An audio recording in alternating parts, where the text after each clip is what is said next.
Hi friends, ఈరోజు ఏం కూర వండానంటే కూర అయితే చాలా బాగుందండి. మనం వీడియోలోకి వెళ్ళిపోయి చూద్దాము. కూర అయితే ఎంత బాగుందో అండి. కనీసం అల్లం వెల్లుల్లి పేస్ట్ కానీ మసాలా కానీ ఏమీ వేయలేదండి. అంత టేస్టీగా ఉంది. మీరైతే మా వంటింట్లోకి వచ్చేయండి, చూద్దామండి. హాయ్ అండి, నేను మీ భవానీని. అందరికీ నమస్కారం. ఈరోజు అన్నీ ఒక్కొక్కటే ఉన్నాయండి. అందరికీ నమస్కారం. అన్నీ ఒక్కొక్కటే ఉన్నాయండి. నా వీడియో నచ్చితే ఒక లైక్ ఇవ్వండి, అలాగే సబ్స్క్రైబ్ చేసుకోండి. వంకాయ, చిక్కుడుకాయ, బంగాళదుంప అన్నీ ఒక్కొక్కటే ఉన్నాయండి. దాంతో టేస్టీగా అల్లం వెల్లుల్లి పేస్ట్ కూడా లేకుండా టేస్టీగా చేస్తానండి కూర. నాతో పాటు మీరు కూడా వచ్చేయండి.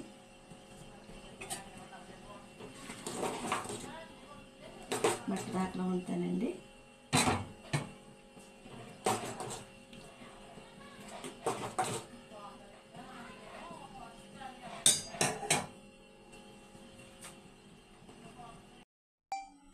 ఉల్లిపాయలు, పచ్చిమిరకాయలు, బంగాళదుంపలు, వంకాయ ముక్కలు కడిగి నీటిలో వేసానండి. అలాగే ఎండ్రాయిలు, చిక్కుడుకాయలు అన్నీ ఒక్కొక్కటే ఉన్నాయండి.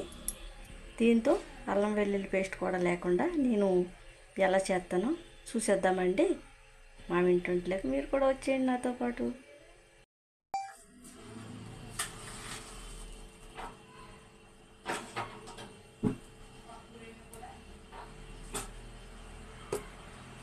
ముందుగా ఇంకొక పెట్టుకుందామండి. కాకి పెట్టుకున్నాము. ఏంటంటే ఫ్రీడమ్ సన్ఫ్లవర్ ఆయిల్ దీంట్లో వేసాను. దాంట్లో ఒక 3 స్పూన్లు నూనె వేద్దామండి.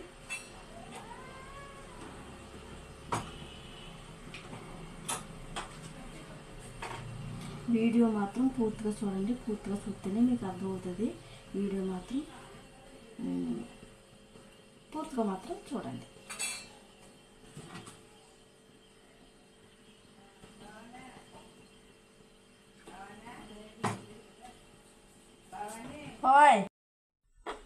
ముందుగా నూనె వేసుకుందామండి. నూనె కాగిన తర్వాత ఎండ్రాయిలు ఉన్నాయి కదండి, శుభ్రంగా కడుక్కున్న ఎండ్రాయిలు వేద్దాము.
కూర అయితే కలగలుపు కూర రెడీ అయిపోయిందండి.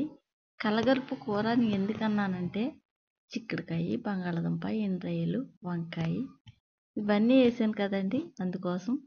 దీంట్లో కోడిగుడ్లు కూడా వాడచ్చు, కానీ వాడకూడదండి. కోడిగుడ్లు అవి మంచిది కాదు. కోడిగుడ్లు కోడి మాంసానికి కొద్దిగా దూరంగా ఉండండి. చిన్న చిన్న చేపలు వచ్చినా, పచ్చిరొయ్యలు వచ్చినా, ఎండి పరిగలు వచ్చినా, ఎండి మెత్తలు వచ్చినా ఇటువంటివి తినండి. అంటే కోడి మాంసానికి కోడిగుడ్లకి దూరంగా ఉండండి ఫ్రెండ్స్.